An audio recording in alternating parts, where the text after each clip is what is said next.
So thank you all very much for being here. Thanks for the invite, David. And Sarah, thank you for the really nice kind of centering and grounding at the beginning. I really appreciate that. So like David said, my name is Chris Lemons. I'm a faculty member here at Stanford. And I will get us going. You can see by the title that I kind of just, when David asked me to do this talk, I was just thinking, what are all the issues that are kind of in people's heads that are kind of hard to put together? And so that's really kind of how I centered this talk. So I hope that you will find it useful. Okay, so first of all, I want to say, kind of like David reflected at the beginning, just a big thank you to you as an educator. This has been one heck of a year. And if you're here on this webinar and you've been supporting kids in schools, I personally appreciate you. I know the parents appreciate you, the students appreciate you, and your colleagues appreciate you. So like the little guy on the right-hand side of the screen, you might want to just give yourself a nice pat on the back. We're getting through and you made it this far, so congratulations and just thank you for all you've done. So for the structure of this talk, feel free to post questions to the chat during the talk. I was a classroom teacher for a long time, so I'm used to being interrupted. And hopefully David and John will kind of moderate those and unmute and ask the question, because I'm not going to be looking at the chat while presenting. I do aim to leave time at the end for question and answers, about 10 minutes. So hopefully we'll, I'll get through all this that fast to be able to do that. And then finally, all of the articles and resources that I reference are available on the shared drive. And I believe David and John said that that's available to you. But if there's something that I mentioned that I shared that you don't find, just email me and I'll make sure that you get it. So my goals for today are to really just explore issues related to RTI, inclusion, intensity, and a continuum of services.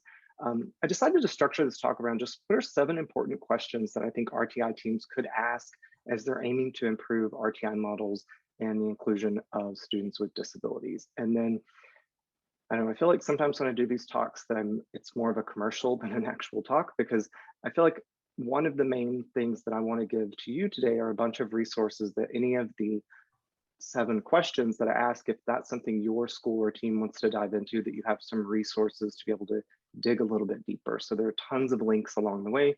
So eventually you will want to get this PowerPoint so that you have access to all of those. And then again, some time for Q&A at the end.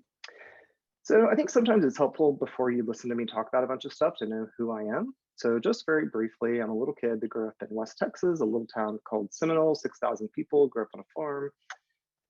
I went to school at the University of Texas at Austin and graduated there with a degree in psychology.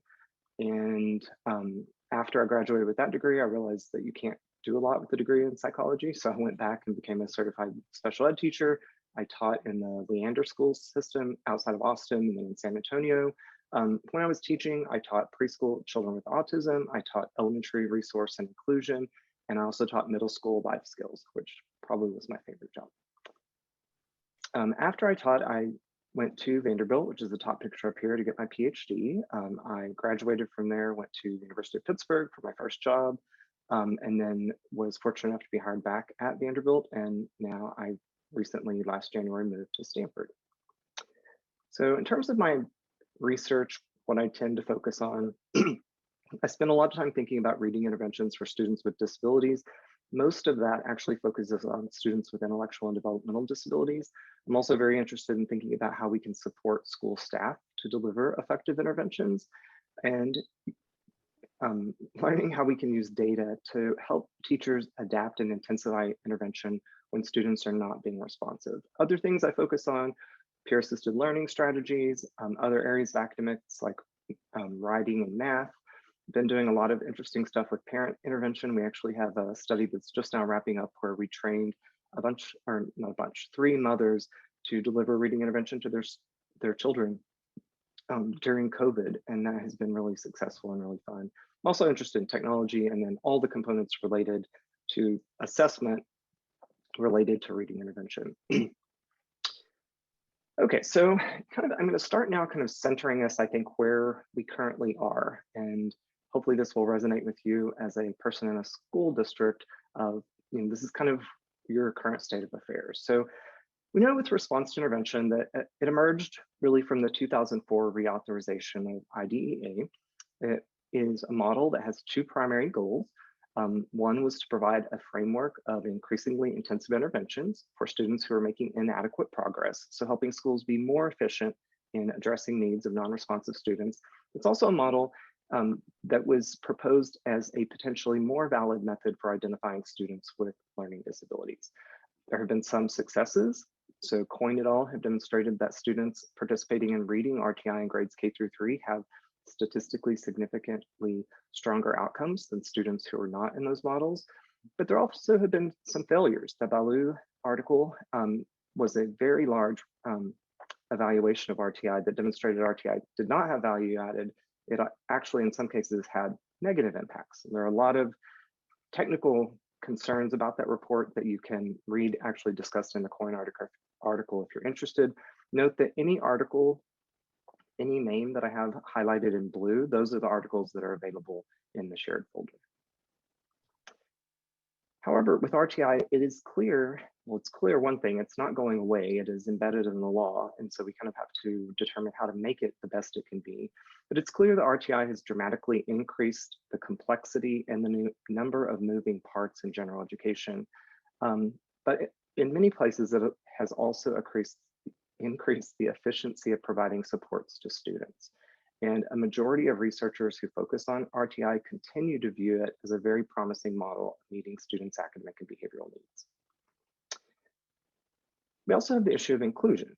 So there continues to be an ongoing focus on increasing the time that all students with disabilities spend in general education classrooms. This is a graph that shows the percentage of time students with disabilities are included in general ed classes. And you can see this top line that the students are included 80% or more. Since 2000 to 2016, that has steadily increased. So a lot of people look at this graph and think, oh, that's great. You know, we're including students with disabilities more, so we're making progress. However, if you look at the NAEP score of students with disability, you can see that over the same time period, the reading performance of students with disability continues to be flat. And in a recent meta-analysis by Allison Gilmore, she demonstrated that students with disabilities in general are about 3.3 years behind their typically developing peers in reading. And if you look at specific disability categories, you can see that there is also variation there with students with intellectual disabilities being substantially further behind than that. So another issue is intensity. So at the same time that we're talking about improving inclusion and getting students in general ed classrooms for a higher percentage of their day, the Office of Special Ed Programs, OSEP, has also devoted a lot of resources to encouraging the use of data-based individualization, or DBI, to intensify services for students with disabilities. And I'll talk a little more about DBI as we get into the questions, but if you haven't explored the National Center on Intensive Intervention's website, intensiveintervention.org, I encourage you to do that. So we also know that IDEA mandates that students with disabilities have access to a range of services on a continuum that ranges from full inclusion in general ed to less time in general education classes based on the student's needs. So when I think about these issues, I feel like a lot of school staff are kind of feeling like this woman in the middle of the screen, scratching her head saying, okay, so you want me to include, but I also need to pull out for intensity. I need to have this continuum of services. Like, how do these things all kind of go together? And so what I decided I would do is just think about what are kind of 7 considerations that your RTI teams might have, or discussions that you might have to help figure out how those things all fit together. So in this section, I'm going to provide you with 7 questions to consider as you're looking to improve your framework, but also thinking about how we might have this discussion about RTI related to inclusion and how we improve inclusion of students with disabilities. Okay, so the first question that I think teams could ask is your primary focus on the outcomes of students with disabilities, particularly with a vision for post-secondary success? So in terms of outcomes, I think too frequently the monitoring of students with disabilities is focused on where they are receiving instruction. So that 80% of time spent in general education. And there is less of a focus on how effective that instruction is in improving outcomes. And again, that's reflected in that data that I showed at the beginning. I believe that the primary focus should be on improving outcomes and helping students meet their individualized goals. And I think it can also be useful if we remind ourselves that preparing students with disabilities for post-secondary life should be a top goal of schooling, can often kind of help guide decision-making. I often talk about kind of pausing for a second and looking at the forest, not just the individual tree in this year. Always thinking big picture, because students are going to graduate from the school system and we need to make sure that we're getting them ready for post-secondary. And so I think refocusing on whether the student is meeting goals as the priority instead of just where they're sitting, and thinking if students are not making goals, what changes can be made to services to improve, is a more positive and productive way to frame conversations compared to just the discussion of we need their inclusion time to increase. A few good resources related to thinking about outcomes are all listed on this slide. The Progress Center, recently funded by OSEP, has resources for thinking about student outcomes. There is a really nice high leverage practice video on setting short and long-term goals. And then there's the Progress Center is also doing another webinar. If you just love webinars and want to do another one, this one is on April 12th. And then there's a session at the end of the day today by Terry Marks and Sarah Arden related to IEP goals that you might want to check out. That's at 11:15 session 2D. Okay, the second question that I think IEP teams or your RTI team could ask is the IEP, with a strong focus on student and family desires and post-secondary plans, driving services for learning? So the IEP is intended to be a guide for special education services. I think many of you will agree with this next statement, that too often IEPs are seen as being overly procedural, just paperwork, they're filed and not visited frequently. However, the recent Andrew F. Supreme Court case really did raise the bar in terms of making it clear that IEPs need to include a plan for how instruction or intervention and supports will be changed if a student is non-responsive. And in a sense, that I believe has made the IEP even more important than it was before. There's an article by my friends Mitchell and David Bateman in the shared folder that's a really nice review of Andrew, that if you aren't familiar with the case, that you can learn more about it. And it's a very practitioner-friendly article, which I think is very great.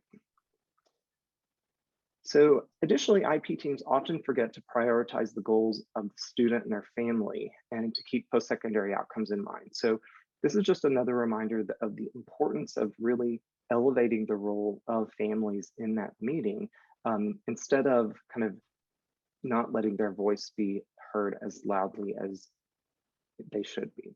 So reconsidering the importance of the IEP, the ways to make IEPs more responsive, meaningful, and aligned with Andrew could enhance both the relevance and the utility of those IEPs. And if you're interested in resources related to IEPs, the Iris Center at Vanderbilt has a really nice module on developing IEPs that are aligned with that Andrew F. Supreme Court case. And I think if one goal you have for your school year this year is to improve the quality of your IEPs, that is exactly where I would start with that module. There's also a really nice resource for families. There are the Center for Parent Information and Resources, and this is a center that provides a lot of information to help families understand what the IEP process is about and how to kind of advocate for themselves to have a louder voice in the meeting.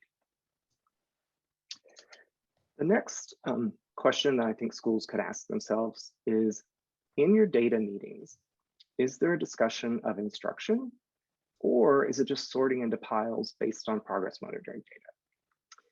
So in my recent experience, data meetings are often overly focused on which tier a student should be moved to, and much less on what is occurring instructionally.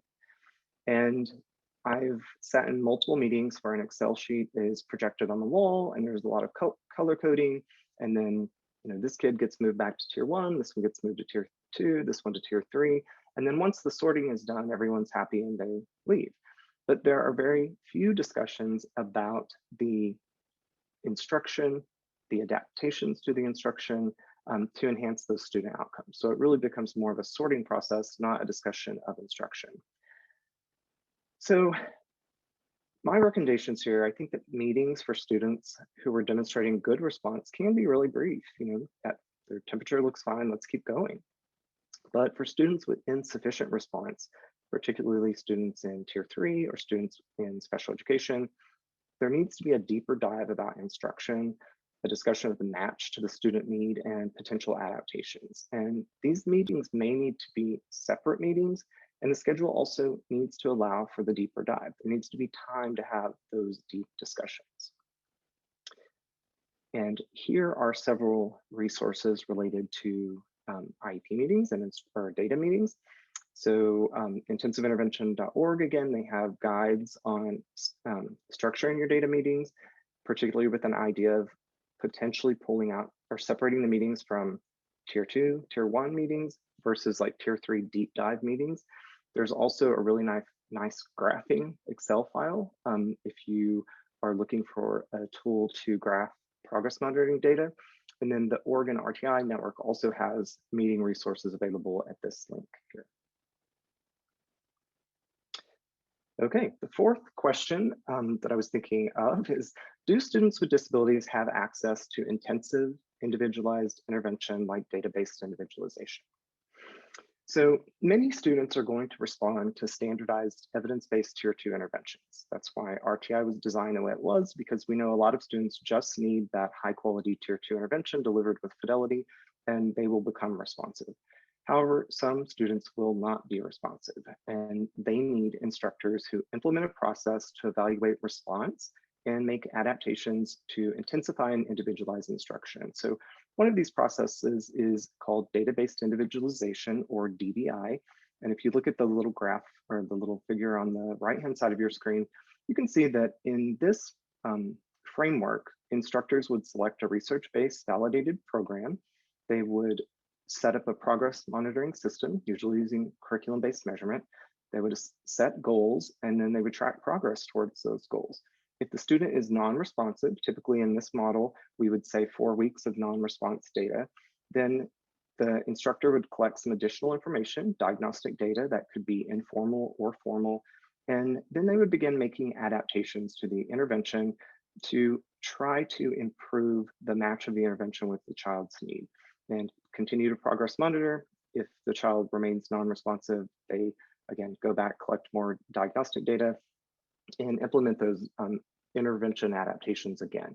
And so in this process, instructors are being very aware of whether students are responding and acting in a very timely way to make changes if they're not. So DBI is appropriate for tier 3 in the general ed side of things, and it's also highly appropriate for special education. There was a meta-analysis of DBI that demonstrated that teachers who implemented DBI across academic areas of reading, math, and writing, their students outperformed students whose teachers did not, and with a fairly moderate effect size of 0.37 to 0.38. And so there's a lot of evidence that applying this approach really does improve outcomes for students. And then Krista McMaster, which is the article that's referenced here, in her meta-analysis, she demonstrated that teachers who were provided with expert support had an even larger effect on student outcomes.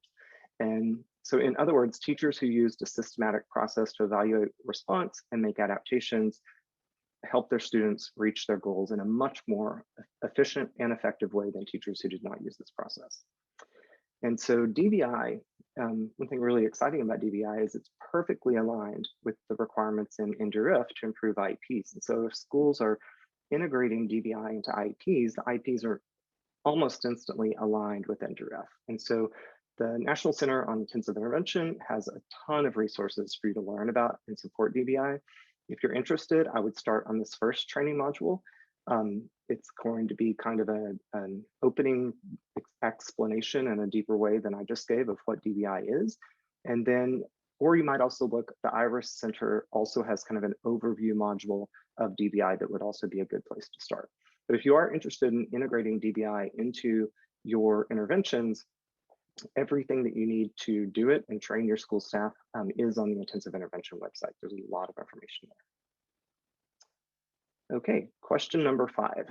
I often wonder in RTI whether schools could ask themselves if they could be more inclusive of all students with disabilities in your RTI tiers. So one rationale for RTI was to establish a more efficient system to deliver increasingly intensive interventions.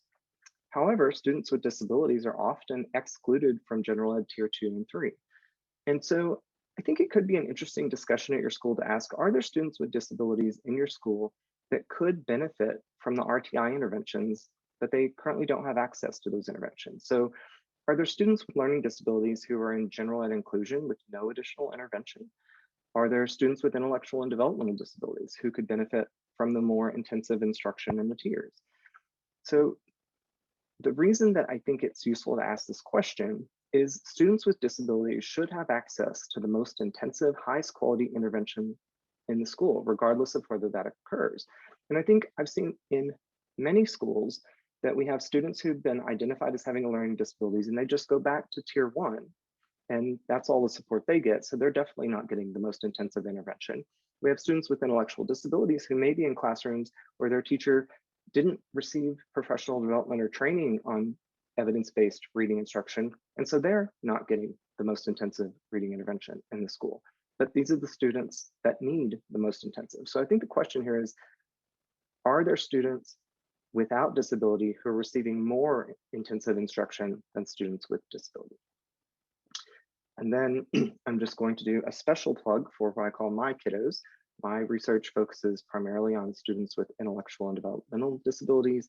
And I think it's very important to know that these students can also respond very well to evidence-based reading and math instruction. And I'm really excited to see that one of your upcoming days is on the science of reading. And I think it's helpful to know that all of that, that approach to teaching reading, a phonics-based approach, works very well for kids with intellectual and developmental disabilities. This is just an example of a kid. You like doing these? Yeah. Okay. Benefiting from this instruction. Okay.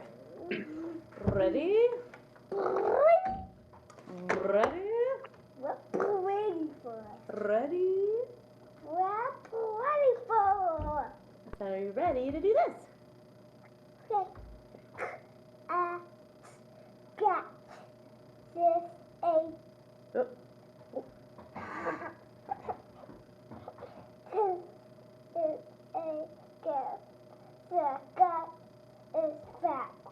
Wow. Nice work.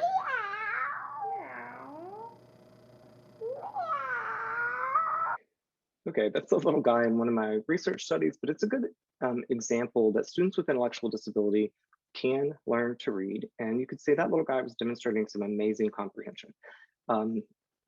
He was actually a student that we got him able to decode and read connected text on grade level by the end of the year. He definitely needed a lot more support with vocabulary and comprehension, but he's just a good example of how far we can go with students with intellectual disabilities. So if you think that is something that your school might focus on this year, this article, the 10 research-based tips, is in the shared folder.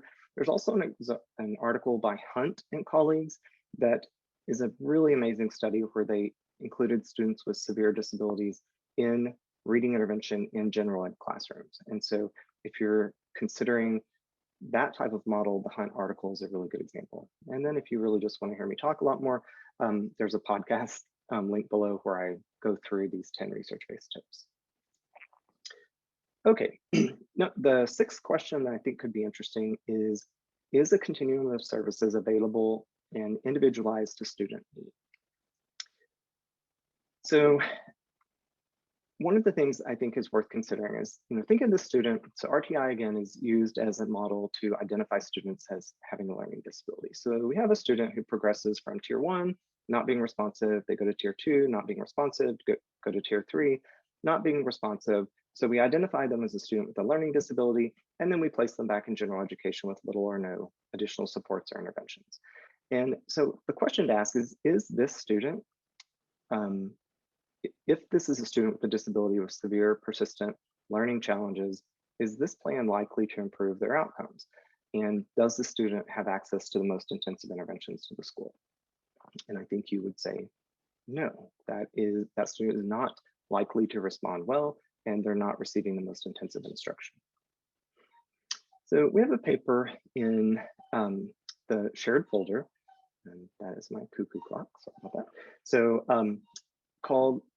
it's a paper where Jade Wexler, Devin Curran, Sharon Vaughn, and I spent some time kind of thinking about what are the challenges with how special education and RTI relate to one another now. So you can see on the left-hand side, we believe that predominantly the tiers exist on their own and special ed is separate from that. And there is often not a lot of connection between the special ed resource room and those general ed tiers. And in the paper, we propose that special ed should actually be wrapped around the tiers. And we think that special ed, we propose 3 different levels of special ed support, but one data supported consultation, where we think that the special educator, who usually has more expertise in interpreting data and making changes or intensifying instruction, could provide that level of expertise across all 3 tiers. We also have a description in the paper of enhanced co-teaching. We had a research project where we developed a model of co-teaching that we think is a little more specific than what often happens. It gives both teachers a role, and it increases the chance that the special educator is not kind of treated as a paraprofessional, that she or he has a stronger role. And we think that co-teaching, though, could occur across all of the tiers, and that the special ed teacher there could also offer support to the tiers 2 and 3 in general ed. And then we propose that at the top level is where intensive intervention in special education, or potentially in tier 3 if the school has the resources to do that, the special educator could play that role of delivering personalized, intensified, individualized instruction. And what I think is important when you see this diagram is it makes it more clear, and probably a little more clear on the paper, that we think the system should be much more cohesive and much more fluid, where students with disabilities are flowing through these tiers based on their need, but the special ed teacher is there supporting the general ed instructors at all of the tiers of instruction. And you might say you're crazy, because whenever we first submitted this paper, that's what the reviewers said, that we were crazy. And the idea here, we really reflected a lot and thought about, why are we getting pushback that this is a model we think we should apply? And we sat down and really thought that for a lot of schools, and you may be having this reflection right now, the amount of resources that are currently available would not allow what I just proposed to be possible. And so in the paper, we talk a lot about the need for advocacy related to special education, so that we increase funding so that schools can do the things that we're wanting. And so I would really encourage you to check out this Special Education Legislative Summit that's occurring in July. In this meeting, I've attended before, and you go to the Capitol and you meet with your congressmen and women, and you lobby for special education supports. And I think it is just crucial that we get more and more researchers, faculty, special ed teachers engaged with legislation, so that we have the chance of improving the things that I just mentioned. And then number 7 is, and this really relates a lot to kind of where Sarah started us today, how could you enhance equity through changes to your RTI model? And the past year has really highlighted challenges with ensuring students from Black, Indigenous, and people of color families are receiving appropriate interventions. So for decades, we have known that minority communities are overrepresented in special education categories. So for example, whatever percentage of Black students are in that community, often there's a higher percentage in special education. So that's overrepresentation. However, there are multiple analyses by friend and colleague Paul Morgan, who have demonstrated that these students are often less likely to receive services compared to similar non-BIPOC students. And so the idea here is that Paul is concerned that there are students who have great need for evidence-based instruction, and they're actually getting denied that instruction because schools are afraid of over-referring. So there's a paper that I'm going to show in a couple of slides that I think really asks a really important question. So, and I'm just going to read this because I think they said it actually better than I could say it. So From 1977 to 2018, the General Social Survey has asked whether Black Americans have worse jobs, income, and housing than white people, mainly due to discrimination. And so Kendi states, there are only two answers to this question. The racist answer is no. It presumes that racist discrimination no longer exists and that racial inequities are the result of something being wrong with Black people. The anti-racist answer is yes. It presumes that nothing is wrong or right, inferior or superior about any racial group. So the explanation for racial disparities must be discrimination. And it would be instructive to apply Kendi's question to education. Do students of color have worse education outcomes than white students? Mainly because of discrimination? An answer of no suggests that something is wrong with students of color. An answer of yes suggests that institutional discrimination plays a role in creating and furthering racial disparities in education outcomes. And if it's reasonable to suggest that reading proficiency levels would improve substantially if evidence-based practices were implemented at scale, doesn't it make sense that reading outcomes would be among the first place we would see that change? And so the idea here is I am definitely not the person to have all the answers on this topic, but I do think teams could start important discussions about how changes to their RTI systems could advance equity for students from BIPOC communities in your schools. And I really appreciate this article by Hank Fine and colleagues. That is just a really good thought piece on reflecting how you might enhance your RTI system to make sure it's providing a more equitable system for these students in your schools. And if you would like a preview of stuff for the next session that is on the science of reading, the International Literacy Association has the special issue in Reading Research Quarterly on the science of reading, and it is free to everyone. And it's a really amazing article or special issue, and it has a much more diverse set of articles than I think we often include when we're thinking about the science of reading. So this could be a really great professional learning community or journal club for your teachers or school staff to go through this year. Okay, now I think with these talks, like Sarah started us with some inspiration, so haters are gonna hate, but I'm gonna give you some inspiration. Okay, so one of the things that I think is that I've experienced in the last couple of years is reading this book by Alan Alda.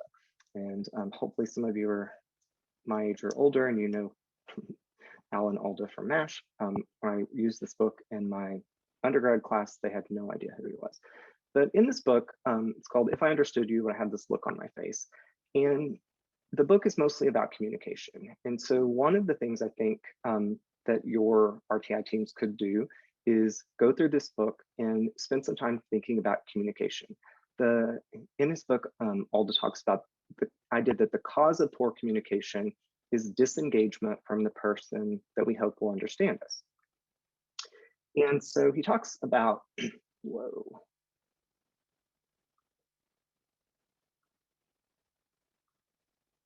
That out of my way. Okay. So he talks about the concept of yes and yes and means that you accept what the other player or the person you're communicating with presents you, and you don't block it or deny it, and then you react constructively.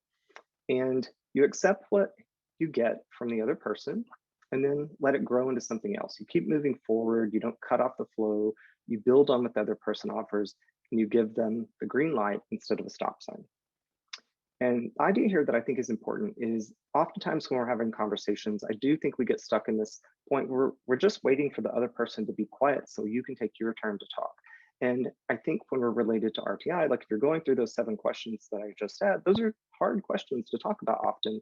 And thinking about how you can use this yes and mentality to forward those conversations instead of shutting people down, I think could be a beneficial moment to spend on your RTI teams, thinking about improving communication. Many of you are probably familiar with Carol Dweck's work on mindset. The concept of yet, I think, can be really helpful. Doing RTI is really hard. Improving inclusion is really hard. Improving equity is really, really hard. And I think it can be useful for teachers to take this approach themselves to think, this is hard work and we're not there yet, but we can get there. And, the idea of we teach our students often to have this mindset and to not be afraid of challenges, to putting in effort and you can get there, and your mistakes are going to help you grow. But I think it's also useful for school staff to take that same approach and remember that to approach how you're implementing RTI or how you're working towards your goals of inclusion and equity, to remember the word yet. And then I just think this is funny. When I was working on a study where we were looking at mindset interventions, and I went to a colleague's house and they have this on their wall or on the refrigerator for one of their daughters, that her school was working on mindset. And so it's, all these positive ways. I know I can try if I can do this if I try, where there's a will, there's a way. But then you can also see that they hung it up with a magnet set that says the beatings will continue until morale improves. So I think that's a little bit of a mismatch there.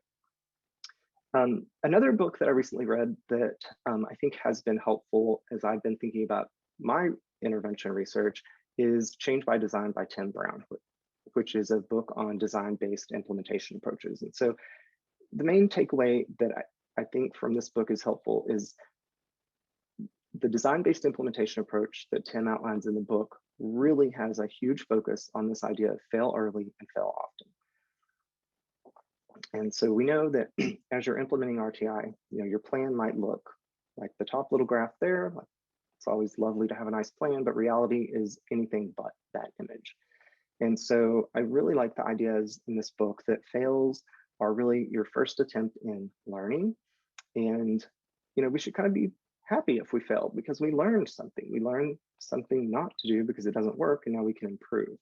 And so I like this quote here that if you haven't failed, you're not trying hard enough. And so I think it gives us a little bit more permission to be adventurous and creative and try things. And if it doesn't work, it doesn't work. And we learned from that. Okay, wow, I've had a lot of coffee this morning. I'm talking very fast. Okay, additional resources. A few other things that I thought I would just give you so that you have them. The intensive intervention website here is full of there are free full courses on reading, math, explicit instruction, and behavior.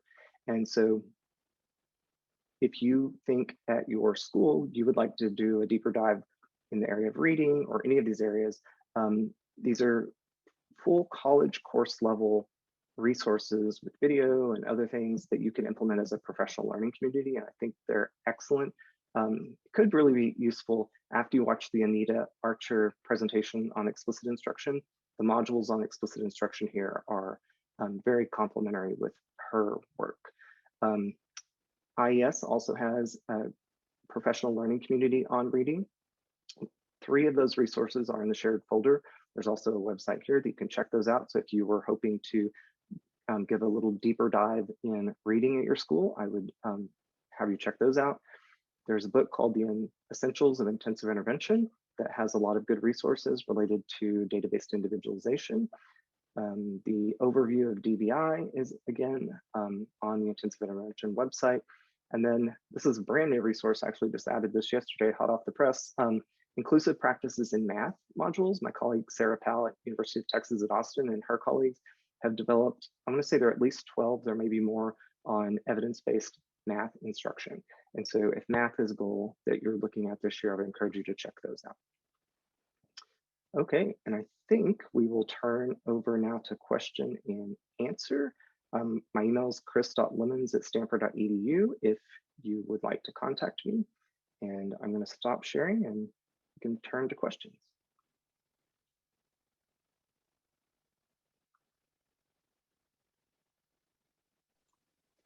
All right, Chris, thank you for that. We do have one question here. I'll give people an opportunity as well to fill in additional questions, but I would just like to say I appreciated all that you said. Much of it resonated with me, especially the yes and. I think that is, I'm personally this year trying to get to that place where we often talk about this false dichotomy of kids need this or this. And it's usually a yes and. For example, with kids going back into classrooms, do we primarily just focus on meeting their social emotional needs, or do we provide rigorous academic instruction as well? And usually it's a yes and. We need to address both of those things in some way. But as people are, please put your questions in the Q&A. I'll try to scan through the chat too to pick those up. But the first question we have for you, Chris, was, do you recommend that tiered interventions delivered by general educators or paraprofessionals or whomever be included on student IEPs? So I think if I go back to the notion that students with disabilities could highly benefit from those gen ed tier 1 or tier 2 and tier 3 interventions, I do think if the IEP team determines that is the best fit, that those could be included on the IEP. So I think it's, there are a lot of students with intellectual disabilities on our projects that we've done several studies where we actually were trying to evaluate the data-based individualization process for that group of students. And we've struggled because oftentimes the students simply respond to the evidence-based like tier 2 intervention. And so we don't have an opportunity to individualize because they're already responding well to the instruction that would have been tier 2. So I do think that that would be appropriate. Related to the question or the comment kind of on paraprofessionals, we're currently running a study where we have trained paraprofessionals to deliver really what looks like a tier 2 reading or math intervention to students with intellectual disability, and the students are responding incredibly well. So yes, I do think paraprofessionals, when they are given training and when they are giving ongoing coaching and support, can do an amazing job. So I would say yes. Yeah, that lines up with what we see as well. We've seen some paraprofessionals that have received the training that do some really just fantastic, outstanding intervention supports for our students. So another question here that just popped up. So at the secondary level, what model of SDI do you tend to recommend? So co-teaching, small groups, special education classes. Also, what co-teaching model might you recommend? Yeah, so the person who asked that question, I would encourage you to go look at that paper that I mentioned under the Continuum question, because that is where we actually fully outline what we think that should look like. And the co-teaching component comes from a study that we did with, and it's described in the paper, with Jade Wexler and Devin Kearns, where we developed a model. It's called Project Cali, C-A-L-I. You can Google Project Cali, Jade Wexler, and you'll find it. And we developed a model where our main goal, it was content area literacy instruction. So the main goal was to help special ed, general ed content teachers in middle school, how they would better work together to enhance literacy outcomes of students with disabilities included in their class. And our idea was that one of I think the largest challenges with co-teaching everywhere, but also particularly as you move into secondary, is the planning time and the structure and who's doing what, and do I have enough time to actually plan a good lesson. And so we created a framework that was a very explicit model of what planning would look like and of what role the special ed teacher would play, what role the gen ed teacher would play. And that is described in the paper, and you can also go to the Cali website and see what that looks like. But I think the notion there is trying to think about what is the expertise of the general ed person, what's the expertise of the special ed person, and make sure you're using both of those expertise, because I think too frequently the special ed teacher is often demoted kind of to the role of just the support person or the paraprofessional in the classroom.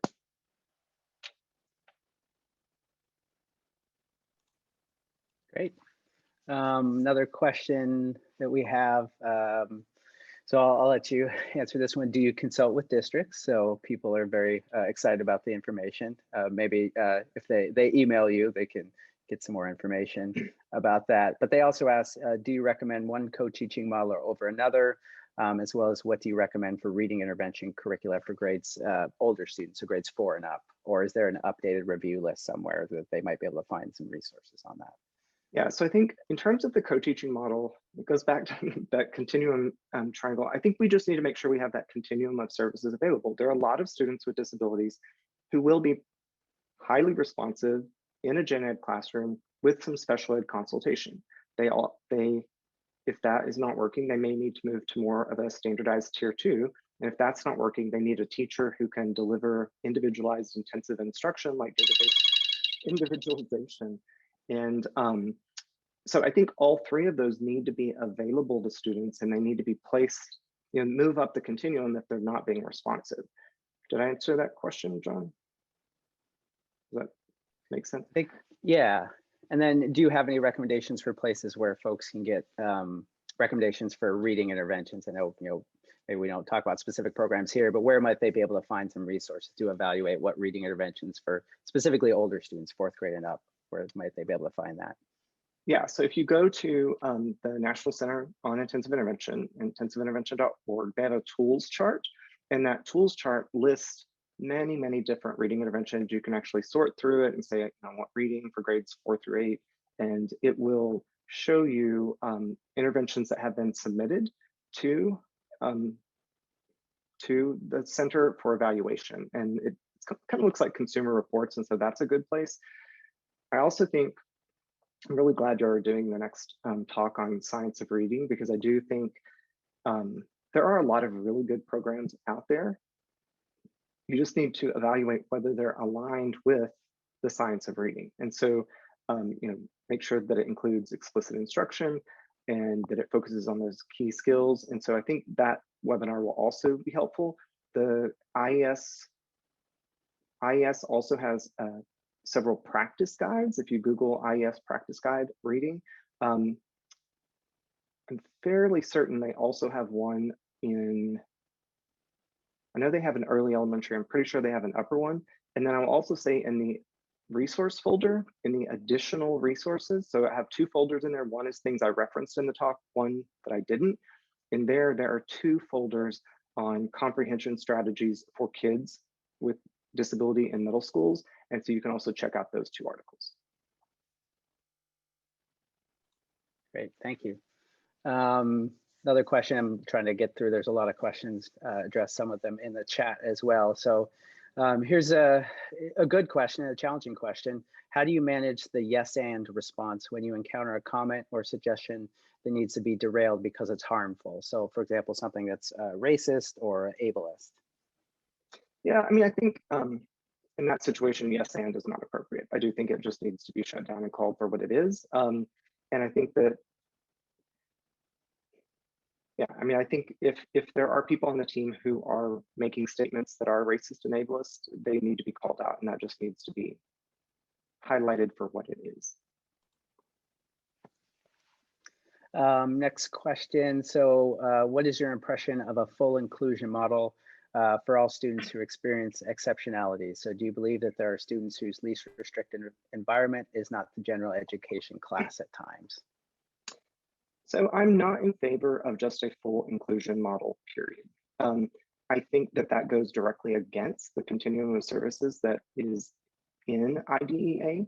I fully agree that every child, regardless of disability, needs to have a general ed home where they're with their gen ed peers. But I think that if we simply take away the option to provide more intensive services that sometimes may not be in the gen ed classroom, I think we are limiting the ability of special ed to meet students' needs. And so the decision of whether a student spends some time outside of general ed should be individualized to that student's need, determined in the IP meeting.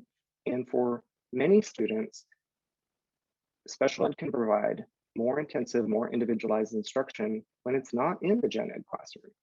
That being said, I think there are also ways to kind of push in and do small group interventions in gen ed settings. That article that I referenced under the intellectual disability slides is a very good example of them taking students with severe intellectual disabilities and including them in small group instruction in the gen ed classroom. And so I think there are a variety of ways of doing it, but I think just instantly taking off the option to do some pullout, I think it decreases the potential effectiveness of those intervention services. Great. So another question, another good question, lots of good questions here.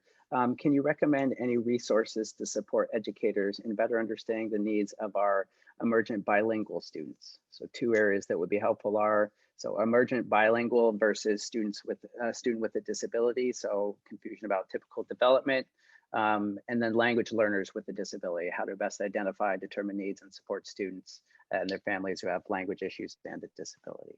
Yeah, and on this one, I'm actually going to have to say I don't have an answer.